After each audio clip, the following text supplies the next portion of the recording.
Hi everyone. I hope you guys are doing well. तो आज की वीडियो में हम एक बहुत ही इम्पोर्टेंट क्वेश्चन के बारे में बात करने वाले हैं, जो कि बहुत बार इंटरव्यूज में भी पूछा जाता है। राइट, वो क्वेश्चन है आपका टीसीपी आईपी मॉडल, या फिर आप ओएसआई मॉडल से भी बोल सकते हो। And the question is, what is the difference between port number and protocol numbers? This is one of the most asked question in CCNA interviews, जो कि काफ़ी इंटरेस्टिंग है और काफ़ी ज़्यादा इजी भी है अगर हम इस पे थोड़ा सा फोकस करें। तो इसमें हमें मैंने यहाँ पे कुछ हेडर्स कॉपी किए हैं आप लोगों के लिए। आपको यहाँ दिख रहा होगा TCP header, UDP header, IP header. तो जब आप नोटिस करोगे in TCP header, you see that source port number, destination port number. Similarly in UDP header, you see source port number and you see destination port number. But on the other hand, if you go to IP header, in the IP header you'll see protocol field, right? तो आपका port number भी हमें यहाँ पे देखने को मिल रहा है कुछ हेडर्स में, कुछ हेडर्स में हमें प्रोटोकॉल नंबर भी देखने को मिल रहा है। But what is the difference and in दोनों नंबर्स का पर्पस क्या है? तो जैसा कि आप वैसा ही मॉडल और टीसीपी आईपी मॉडल में पढ़ते हैं दो प्रोसेस के बारे में, जिसको हम बोलते हैं encapsulation and decapsulation. Encapsulation and decapsulation. अब इनकैप्सुलेशन और डीकैप्सुलेशन की जब बात आती है तो इसमें हमें देखने को मिलता है कि जब आपका एक सेंडर मशीन डेटा सेंड करती है, फॉर एग्जांपल मेरे पास एक होस्ट है, यहाँ पे आपका एक स्विच कनेक्टेड है, एंड देन आपका यहाँ पे एक सर्वर कनेक्टेड है फॉर एग्जांपल। अब मेरा जो सर यूज़र है वो क्लाइंट है, ये सर्वर है, और ये सर्वर मुझे H T T P services दे रहा है, for example D H C P services दे रहा है, डी एन एस सर्विसेज दे रहा है। तो मैंने आई पी भी कॉन्फ़िगर किया हुआ है, right? 10.1.1/24, server IP address is 10.1.1.2/24, MAC address of this host is A, and MAC address of this server is B, right? So this is the MAC address. Now, for example, this user is sending HTTP request. Now this host is sending HTTP request, but server तो और भी बहुत सारी services offer कर रहा है। How the server will recognise कि जो आपका क्लाइंट है वो किस सर्विस के लिए रिक्वेस्ट कर रहा है? That's the first question, right? अब HTTP रिक्वेस्ट जो है आपकी ट्रांसपोर्ट लेयर पर इनकैप्सुलेट होगी टीसीपी के साथ, ये पहले से ही डिसाइड रहता है, राइट? टीसीपी के साथ एक सोर्स पोर्ट नंबर लगेगा, फॉर एग्जांपल 1024, लेकिन destination port number is 80, because this port number is reserve for HTTP। अब होगा क्या, फॉर द फर्स्ट टाइम जब पैकेट जा रहा होगा तो HTTP डेटा नहीं जाएगा, पहले थ्री वे हैंडशेक बनेगा, but I am skipping that part. Okay, अब HTTP रिक्वेस्ट आ रही है और आपका थ्री वे हैंडशेक ऑलरेडी बन चुका है, आई एम कंसीडरिंग इट। उसके बाद अभी तक हमें नहीं पता कि सोर्स आईपी क्या है और डेस्टिनेशन आईपी क्या है। Source IP and destination IP कौन ऐड करेगा? आपका लेयर थ्री। अब लेयर थ्री को एक सेगमेंट मिला, उसमें उन्होंने सोर्स आईपी ऐड किया 10.1.1.1, डेस्टिनेशन आईपी इज 10.1.1.2। अब यार आपका यहाँ पे टीसीपी है, यूडीपी भी हो सकता था, EIGRP का डेटा भी आ सकता है, OSPF का डेटा भी आ सकता है, ICMP का डेटा भी आ सकता है। आईपी हेडर तो सबका डेटा इनकैप्सुलेट करता है। अब सर्वर को कैसे पता लगेगा कि जो डेटा है वो इस बार HTTP का है या फिर TCP का डेटा आ रहा है? क्योंकि पहले तो TCP हेडर ओपन होगा, तभी तो आपका HTTP हेडर आप बाद में ओपन कर पाओगे। तो इसी वजह से यहाँ पे एक पोर्ट नंबर नहीं, सॉरी, प्रोटोकॉल नंबर ऐड कर दिया था, तो यही कंफ्यूजन आता है बहुत बार। तो यहाँ पे क्या ऐड होगा? एक प्रोटोकॉल नंबर ऐड हो जाएगा आपका 6। देन ये जो आपका पूरा का पूरा पैकेट बनता है, ये पैकेट किसके पास जा रहा होगा? इथरनेट के पास, क्योंकि इथरनेट मीडिया है, तो उसमें एक सोर्स मैक लगेगा। अब ऑल ऑफ यू नो कि सोर्स मैक तो है हमारे पास, for destination MAC ARP request will be generated. तो आरप भी हमारी रिजोल्व हो चुकी है, क्योंकि हम अभी पैकेट फ्लो की बात नहीं कर रहे, राइट? तो ये जो प्रोसेस था इसको हम बोलते हैं इनकैप्सुलेशन। इसमें आपने देखा कि सारे के सारे डिवाइसेस ने एक हेडर्स ऐड किए हैं, डेटा के साथ एक्स्ट्रा इन्फॉर्मेशन भी ऐड हुई है। This process is known as encapsulation. अब होगा क्या, जैसे ये डेटा आप फिजिकल मीडिया पे प्लेस करोगे, डेटा डिलीवर होगा स्विच को, स्विच डेटा डिलीवर करेगा आपके सर्वर को। Now server is receiving this data at physical layer,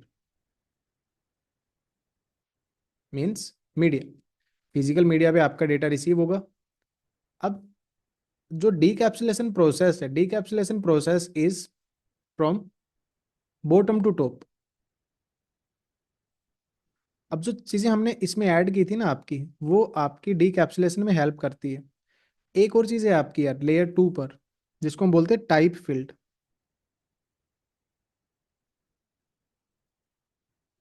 right, 0x0800, क्योंकि देखो इथरनेट है आपके साथ, इथरनेट के साथ आपका IPv4 भी इनकैप्सुलेट हो सकता है, IPv6 भी इनकैप्सुलेट हो सकता है, आर्प भी इनकैप्सुलेट हो सकता है। तो रिसीवर को कैसे पता लगेगा इथरनेट लेयर पर कि ट्रैफिक किसको हैंड ओवर करना है? तो port number, protocol number, type field, ये डीकैप्सुलेशन के टाइम पे हेल्प करेंगी। लेकिन इनको ऐड कौन करेगा? आपका सेंडर। अब जैसे रिसीवर ने रिसीव किया, रिसीवर कहता है कि जी टाइप फील्ड है 0x0800, this is for IPv4। इसका मतलब इथरनेट हेडर के बाद जो पेलोड बचता है, वो पेलोड आपका किससे बिलोंग करता है? IP प्रोटोकॉल से बिलोंग करता है। और IP कौन सा? IPv4। तो लेयर 3 पे remaining payload Ethernet header remove होने के बाद किसको मिलेगा? IPv4 को मिलेगा। IPv4 प्रोटोकॉल इसको हैंडल करेगा। देन अब इस हमने देखा कि destination IP is 10.1.1.2, my IP address is also 10.1.1.2। इसका मतलब ये पैकेट मेरे लिए है। लेकिन इसमें IP हेडर के अलावा भी कुछ इन्फॉर्मेशन है। वो इन्फॉर्मेशन मुझे किसको हैंड ओवर करनी है? क्योंकि IP के साथ तो EIGRP भी इनकैप्सुलेट हो सकता है, OSPF, ICMP, GRE, TCP, UDP। तो अब आपकी जो रिसीविंग मशीन है वो प्रोटोकॉल नंबर चेक करती है। Protocol number is 6 this time. अगर UDP होता तो ये 17 होता आपका, अगर ICMP होता तो ये आपका 1 होता, अगर AIGRP होता तो ये आपका 88 होता, OSPF होता तो 89। इस तरीके से पहले से डिफाइंड है। हमने देखा protocol number is 6, it means that this traffic belongs to,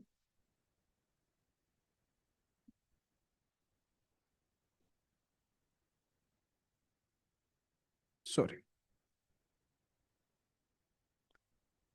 this traffic belongs to TCP। मैं इस एरो को ठीक कर रहा था, ये एरो नीचे की तरफ जा रहा है ना।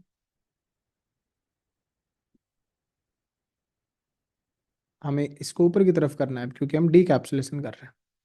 उसके बाद हमने देखा कि protocol number is 6, it means that this traffic belongs to TCP।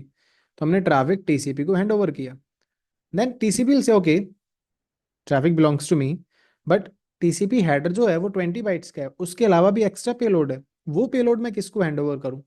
अब यार TCP तो बहुत सारे प्रोटोकॉल्स को सपोर्ट करता है। HTTPS TCP बेस्ड है, HTTP TCP बेस्ड है, आपका DNS भी समटाइम्स TCP बेस्ड होता है। उसके अलावा टेलनेट TCP बेस्ड है, SSH TCP बेस्ड है।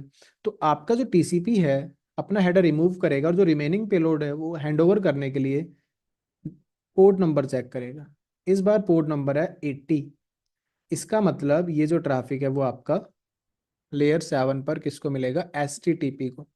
तो पोर्ट नंबर भी पहले से ही स्पेसिफिक रहते हैं आपके, जैसे HTTP का 80 है, HTTPS का 443 है, टेलनेट का 23 है, आपका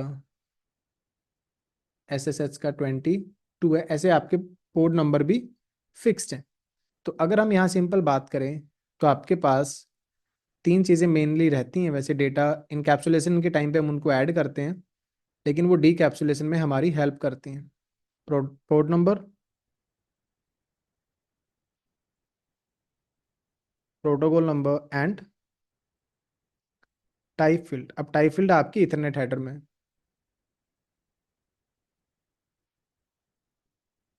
it defines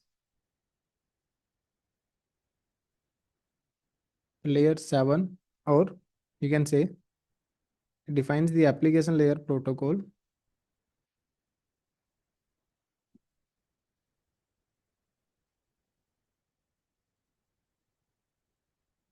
encapsulated with TCP or UDP or any other transport layer protocol. This number is used to identify a protocol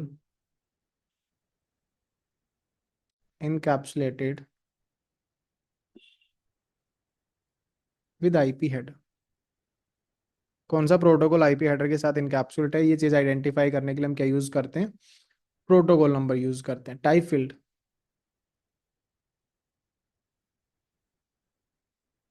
it is added by ARPA. ARPA is a protocol in Ethernet header.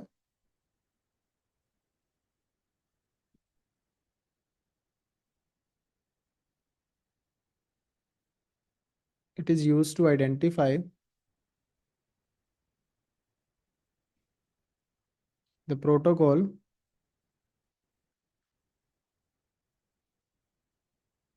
encapsulated with Ethernet header. तो ये तीन main आपकी चीज़ें यहाँ पे रहती है, but port number और प्रोटोकॉल नंबर में लोग काफ़ी ज़्यादा कंफ्यूज रहते हैं, तो आपको इसमें कंफ्यूज नहीं होना है. I hope this video is going to help you understanding this part और इनकैप्सुलेशन डीकैप्सुलेशन प्लस पोर्ट नंबर आपका लेयर 4 पे बिलोंग करता है, प्रोटोकॉल नंबर आपका लेयर 3 से बिलोंग करता है. अब जरूरी नहीं है हर बार आपको पोर्ट नंबर देखने को मिले या प्रोटोकॉल नंबर देखने को मिले, डिपेंड करता है कि ट्रैफिक कौन सी लेयर से इनिशिएट हुआ है. फॉर एग्जांपल EIGRP पैकेट है, तो EIGRP packet is neither based on TCP और UDP, वो लेयर 3 से ही जनरेट होता है, तो आपको वहाँ नहीं दिखेगा कोई भी port number. For example ARP, ARP के टाइम पे आपको प्रोटोकॉल नंबर नहीं दिखेगा because ARP is directly encapsulated with Ethernet header. वो कहीं से लेयर 3 से नहीं आता है ना, या लेयर 4 से आता है, वो लेयर 2 पे ही जनरेट होता है. Okay, but port number, protocol number, type field added by the sender machine, but they'll help in the decapsulation process at the receiving machine. Okay, I hope it makes sense, and I'll see you in the next video. Till then, keep learning, keep growing.